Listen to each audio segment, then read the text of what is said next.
자, 수요함수 가격 효과 19번부터 36번까지 한번 보도록 하죠. 열등제에 대한 설명으로 옳지 않은 것은, 열등제라는 것은 소득과 관련이 있는 거죠. 소득 탄력성은 음의 값을 가져야 하고, 또 가격이 상승할 때 대체 효과, 수요의 제1법칙으로는 줄여야 하고, 또 가격 하락 시 상대적으로 소득이 증가하니까 소비량을 줄여야 하겠죠. 3번 옳지 않고, 가격 변화 시 대체 효과와 소득 효과는 반대 방향으로 변화하는 거죠. 그래서 대체 효과가 크면 보통제로 남는 거고, 소득 효과가 크면 기펜제가 되는 겁니다. 갑은 하루에 7시간의 여가 시간이 있고, 그 여가 시간을 운동 또는 명상에 활용한다. 두 가지 선택이 있는 거예요. 운동 아니면 명상. 갑의 시간 활용에 대한 경제학적 해석에 대한 설명으로 옳지 않은 것은, 7시간을 활용한다고 했고, 또 운동 아니면 명상이니까 트레이드오프, 상충관계. 운동에 대한 기회비용은 명상으로 얻을 수 있는 효용을 포기하는구나. 명상을 더하게 되면 운동으로 얻을 수 있는 효용을 포기하는구나. 자, 그런데 여가 시간에 아르바이트를 추가로 선택할 수 있다면 화폐 가치로 표현한 운동에 대한 기회비용은 갑의 시급이라고 할 수가 없겠죠. 왜냐하면 아르바이트를 1시간 하면 여가도 일부 줄 거고 운동도 일부 줄게 될 것입니다. 그렇죠? 네. 그래서 운동에 대한 기회비용은 갑의 시급만으로는 할 수가 없는 거지. 아르바이트 아니면 명상도 있는 겁니다. 4번은 옳지 않고요. 한 경제에 X제와 Y제만 존재하고 두 재화를 소비하는데 모든 소득을 이용한다. 그러면 머릿속으로 이렇게요. 원래의 예산선이 있었어. 그러면 그 다음에 소득이 증가할 때겠죠. 그럼 우리는 여기다가 ICC라는 걸 표현할 수가 있어. ICC. 또한 예산선 위에서만 다 소비를 한다면 모든 소득을 이용한다고 했으니까, 그러면 첫 번째 이렇게 놓게 되면 이쪽으로 이동해 가면 둘 다 정상제, 이쪽으로 가면 X제는 정상제, Y제는 열등제, 이쪽으로 가면 X제는 열등제, Y제는 정상제.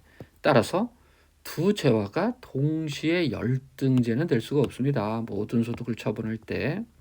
그렇죠? 예. 거기다가 또 ICC를 보게 되면 원점을 통해서 이렇게 직선으로 간다. XJ, YJ 소득 탄력성은 1이 되는 겁니다. 이렇게 되면 XJ 소득 탄력성은 1, YJ 소득 탄력성은 0입니다. 네, 그리고 이렇게 되는 거죠. 이때는 XJ 소득 탄력성은 1보다 크지만 YJ 소득 탄력성은 1보다 작다. 따라서 어떻게 되든 소득 탄력성이 모두 다 1보다 큰 상황은 있을 수가 없습니다. 그렇죠. 그래서 니은은 옳지 않은 거지. 따라서 동시에 사치제가 될 수 없다라는 명제가 맞는 표현입니다. 가격 소비 곡선에 대한 설명으로 옳은 것은, 말 그대로 PCC 가격 소비 곡선이라는 것은 가격 변화에 따른 최적 소비 조합을 연결한 선이 되는 것이고, 수평축에 표시한 XJ 수의 가격 탄력성이 1이면 가격이 반으로 떨어지게 되면 수량은 2배가 되는 거죠. 그러면 수평선으로 나타난다. 가격 탄력성은 단위 탄력성이다. 예. 수평축에 표시한 X제 수의 가격 탄력성이 1보다 크면, 자, 1보다 크면 XJ 가격이 반값이 됐다. 그렇다면 PCC가 이렇게 나타난다면 2배보다 더 많이 선택하는 거니까 X제 수의 가격 탄력성은 1보다 크게 되는 거죠. 우하향하게 되는 겁니다. 한계 효용이 체감하는 XJ 보상수요 곡선. 보상수요 곡선이라는 것은 대체 효과로만 그리는 겁니다. 대체 효과. 네, 우리 수업 시간에 항상 파란 선으로 표시했었죠. 그리고 보통 수요 곡선은 가격 효과로만 표현하는 겁니다.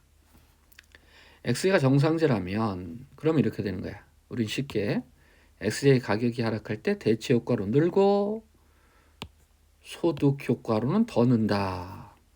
그러면 보통 수요 곡선의 기울기가 더 완만한 거죠. 그죠? 네, 이거 틀렸고. x제가 기펜제가 아닌 열등제라면 보통 수요 곡선은 우하향하고, 자, 일단 대체 효과 먼저 그려야 되겠죠. 가격이 하락할 때 대체 효과로 는다. 수요의 제1법칙이다. 그런데 기펜제가 아닌 열등제다라고 한다면 소득 효과로는 조금 줄어야 한다. 네, 모두 다 우하향하는 거죠. 니은도 옳지 않고요. x제가 기펜제가 아닌 열등제라면 보통 수요 곡선의 기울기가 보상 수요 곡선의 기울기보다 더 가파르다. 디귿은 옳은 표현입니다. x제가 기펜제라면 대체 효과는 수요의 1법칙이고, 예. 그럼 어떻게 되는 거야? 대체 효과보다 소득 효과가 반대 방향으로 더 크게 되니 보통 수요 곡선은 우상향이다. 리을도 맞는 표현이다. x제와 y제만을 소비하여 효용을 극대화하는 A는 x제 가격이 하락하였음에도 불구하고 x제 소비량을 감소시켰다. 이거 기펜제가 되는 거네요. 그렇죠? 예. 그러면 x제 가격이 떨어지고 x제 소비량도 줄였으니 y제는 돈을 더 많이 썼겠다. 맞죠? 예. 또 이 기펜제라는 것은 열등제인데 모두 다 열등제일 수는 없는 거죠. y제는 정상제다. x제 가격이 변하지 않고 소득이 증가했다면 열등제니까 어떻게 돼? 선택 수량은 줄어들게 될 것이고, 가격은 변화가 없는데 선택 수량이 줄어들게 되면 당연히 지출액은 감소하겠습니다. x제 가격이 변하지 않고 y제 가격이 하락하면, 그렇죠? 상대적으로 소득이 증가하니, 네. 그리고 x제의 수량은 줄어들게 되니 당연히 y제의 소비량은 증가하겠죠. 이것도 잘 안 되면 이렇게 하시면 됩니다. x제는 가격이 변화하지 않고 y제 가격이 하락했다. 이렇게요. 그렇죠? 그런데 x제 가격이 변화하지 않더라도, 예, 수요의 제1법칙에 의해서 x제는 상대적으로 더 비쌌으니 적은 양을 선택할 것이고, 예, y제는 정상제이며 보통제일 거니까 상대적으로 하락했고 대체 효과로 늘고 소득 효과로 늘게 되니 당연히 y제 소비량은 증가하겠죠. x에 대한 대체 효과가 없었음을 의미한다. 아니죠? 기펜제라고 하는 것은 대체 효과보다 반대의 소득 효과가 더 큰 겁니다. 대체 효과가 없었다는 걸 알 수가 없죠. x제와 y제만을 소비하는 a의 효용함수가 주어져 있다. a는 최소 비용으로 100의 효용을 달성할 수 있도록 두 제와를 선택하고 있다. x제의 단위당 가격은 4, y제의 단위당 가격은 2다. 최적 선택에서 a가 효용한 단위를 증가시키기 위해서 추가 지출액은 얼마냐? 자, 이러면 일단 콥더글라스 형태라는 걸 알고 있으니 바로 이제 시작을 해야 되겠죠. 어떻게? x의 가격이 4고 몇 개를 선택해야지 50을 쓸 수 있는가? y제의 가격은 1고 몇 개를 선택해야지 50의 돈을 쓸 수 있는가? x는 4분의 50, y는 50이 되는 거죠. 그럼 효용은 2 루트 4, 50 곱하기 50이 되는 거예요. 그렇다면 여러분들은 50이 되는 걸 알 수가 있겠죠? 그렇죠? 예. 그러면 뭘로 가야 된다? 51로 돼야 되는 거라고요. 그러면 여기도 51, 여기도 51 이렇게 바뀌면 되겠죠? 그럼 x제에도 51을 써야 되고 y제에도 51을 써야 되는 거지? 예. 그럼 이렇게 4분의 51, y는 51 이렇게 바뀌니까요. 그죠? 예. 따라서 어떻게 되는 거야? 50, 50에서 51, 51로 바꾸게 되는 거죠.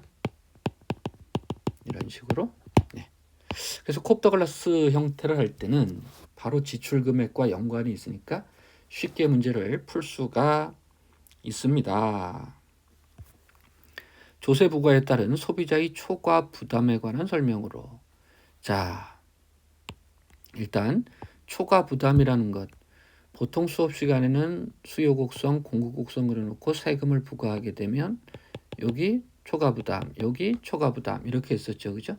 그런데 이 보통 수요 곡선으로는 하면 안 되고 대체 효과를 가지는 보상 수요 곡선이라는 걸 가지고 해야 되는 거죠, 그렇죠? 예. 그래서 가장 적절한 것은 열등제라고 하더라도 수요의 제1법칙은 적용이 되는 겁니다. 1번은 맞고요. 그런데 완전 보완제는 어떻게 되는 거야? 이렇게 L자형으로 되어 있기 때문에 상대 가격이 바뀌더라도 선택의 변화가 없어요. 그렇죠? 예. 완전 대체제인 경우, 완전 보완이 아니라 완전 대체제인 경우는 초과 부담이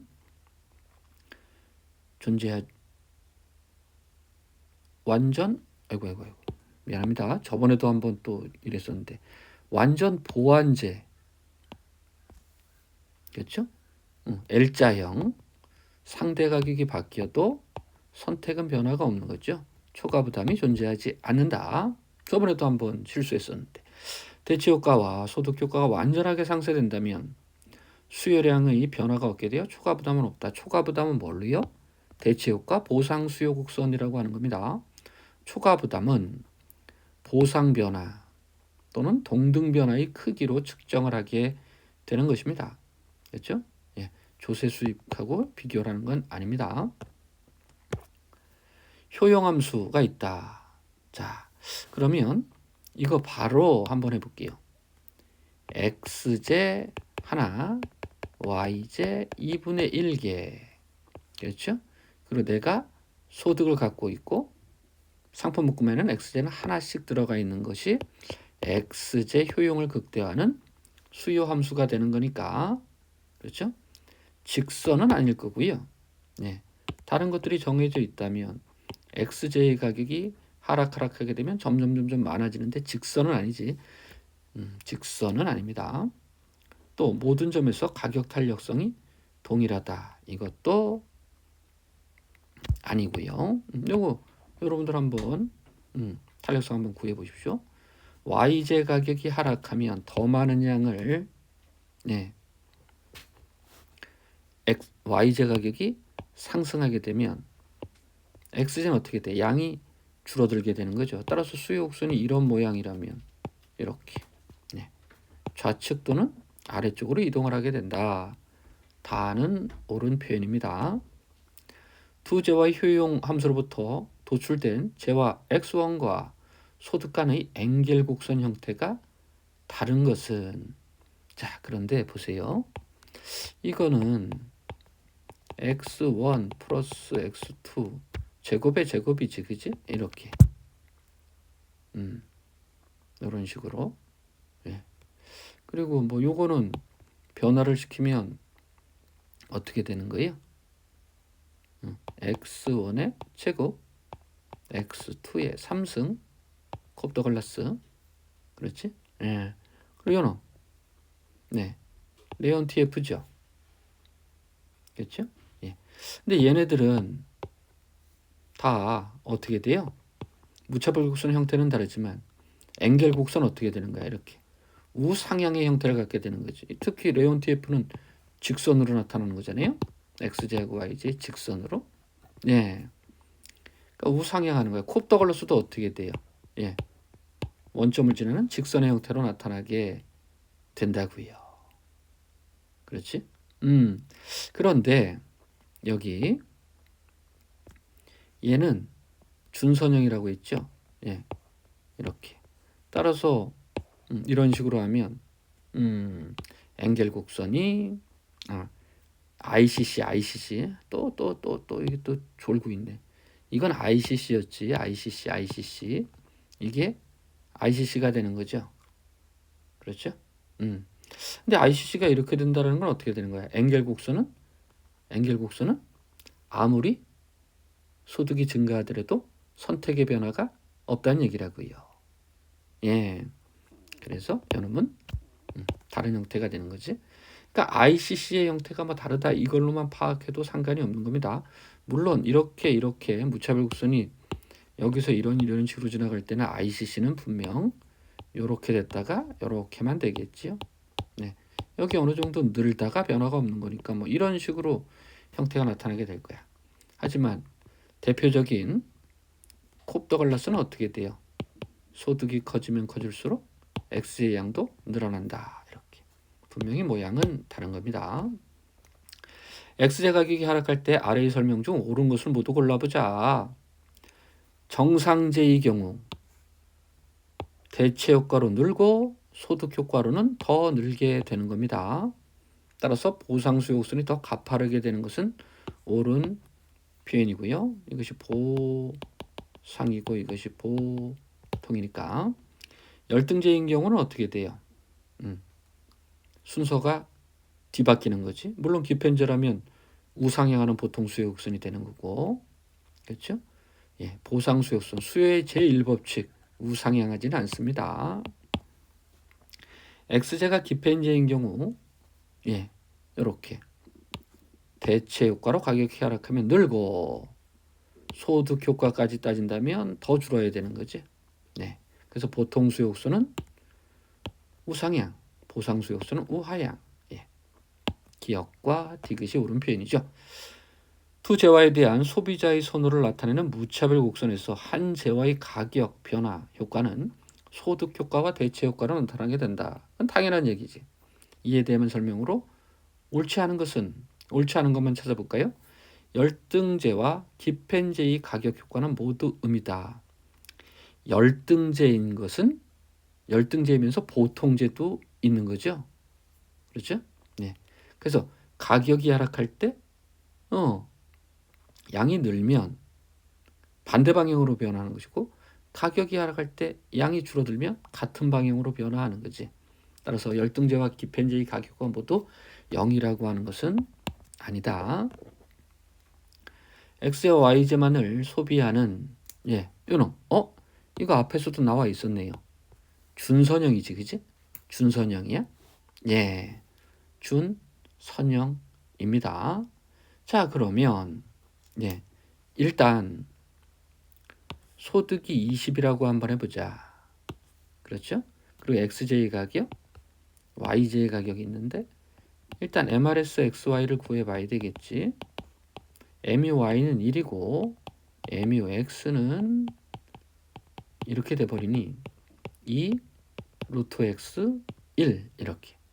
그리고 YJ 가격은 10이고 XJY 가격이 1이다. 그러면 이렇게 없으면 루트 X는 어떻게 되는 거예요? 루트 X는 5가 되어야 하네. 그러면 X는 뭐가 되는 거예요? 25요. 그렇죠? X를 25개 사야 돼. 그런데 보세요. 내 소득이 20이면 20만큼만 써야 되는데 25개를 선택하려면 내 소득이 부족하니까 어떻게 되는 거야? X 제어만 소비하게 되는 거죠. 그러면 여기 25를 넘어서 소득이 30이다 라고 하면 어떻게 되는 거예요? 무조건 X는 25개만 선택하게 되는 겁니다. 그래서 PCC가 이렇게 25개에서 이렇게 나타나게 되는 거죠. 예. 그러면 만약에 소득이 20이 안 된다. 소득이 20이 안 된다. 이러면 어떻게 되는 거야? 그냥 X제화만 선택하는 거죠. X제화만 선택하는 거지. 앵겔 곡선으로 Y제는 전혀 선택하지 않습니다. Y제는 전혀 선택하지 않으니까 어떻게 되는 거야? 소득이 점점 커져도 잠깐. 소득이 20보다 작으면 이 25개도 못 사는 거니까. 그렇죠? 예. 이렇게 나타나고 앵겔 곡선이 이렇게 되니까 우상향하는 직선이 아니라 수평선이 되는 거죠. X축의 수평선. 다는 옳지 않습니다. 소비자 선택은 주어진 소득으로 효용을 극대화하는 문제로 접근한다. 그래서 효용 극대화. 하지만 주어진 효용을 얻기 위해서 지출을 극소화하는 거. 요거 수업 시간에 제가 쌍대성이라는 표현을 해드린 바가 있습니다. 자, 옳은 것을 모두 골라보자. 효용 극대화 접근 방법으로는 수요 함수가 나오는 거죠. 그래서 우리는 x, p, m이라는 표현을 썼고, 네. 그래서 가격과 소득의 함수고. 그러나 지출 극소화일 때는 어떻게 됐어요? 힉스의 보상수요 함수 HPU라고만 표현했습니다. 이건 지출 극소화야. 소득 M으로 효용을 극대화하는 경우 극대화된 효용이 U스타라고 한다면 U스타를 얻기 위해서 지출을 극소화하는 금액도 M바가 돼야 된다. 쌍대성. 지출 극소화 접근 방법으로 도출된 수요 곡선은 우상향할 수 없다. 힉스의 보상수요 함수, 대체효과, 수요의 제1법칙, 하향하게 되는 겁니다. 보상수요 곡선. 사람들이 어떤 재화를 일단 소유하게 되면 더 큰 가치를 부여하게 되는 현상. 갖고 있으면 있을수록 이렇게 수요 곡선에 관한 설명은 옳지 않은 것은 기펜제의 수요 곡선은 대체 효과보다 소득 효과가 크기 때문에 우하향한다. 소득 효과 반대쪽으로 더 큰 거지, 그지? 반대쪽으로 더 큰 거예요. 그래서 상향하는 거지. 이건 뭐 너무 기본이고. 네트워크 효과가 있는 경우 시장 수요 곡선은 너와 나의 합보다 더 커지게 되는 겁니다. 그렇지, 옳지 않은 것을 찾는 거야. 이건 옳지 않은 거야. 더 커지게 된다. 수평합보다 더 커지게 된다. 소비자의 수가 증가함에 따라 그 상품 수요가 증가하는 것. 너도 사냐? 나도 사냐? 쟤도 사냐? 네트워크 효과 또는 밴드웨건 이펙트, 악대차 효과라고 하는 겁니다. 속물 효과라는 것은 아니지. 열등제라도 대체 효과의 절대적 크기가 소득 효과의 절대적 크기보다 크면 보통제, 보통수요곡선 우하향, 디귿은 옳은 표현이고요. 소득이 증가할 때 소비가 증가하는 재화는 정상제라고 이름을 붙였습니다. 기펜제에 관한 설명으로 옳지 않은 것은 가격이 하락하면 소비량은 감소한다. 소득 효과가 대체 효과보다 큰 재화이다. 가격 상승 시 소득 효과는 재화의 소비량을 감소시킨다. 가격이 상승하면 상대적으로 소득이 줄어드는 거니까 열등제잖아요. 소비량을 증가시켜야지. 3번은 옳지 않고요. 기펜제는 모두 열등제이지만 열등제가 모두 기펜제가 되는 것은 아니다. 열등제이면서 보통제도 있잖아요. 가격 하락 시 대체 효과는 재화의 소비량을 증가시킨다. 수요의 제1법칙, 보상수요 곡선, 우하향. 수고들 하셨습니다.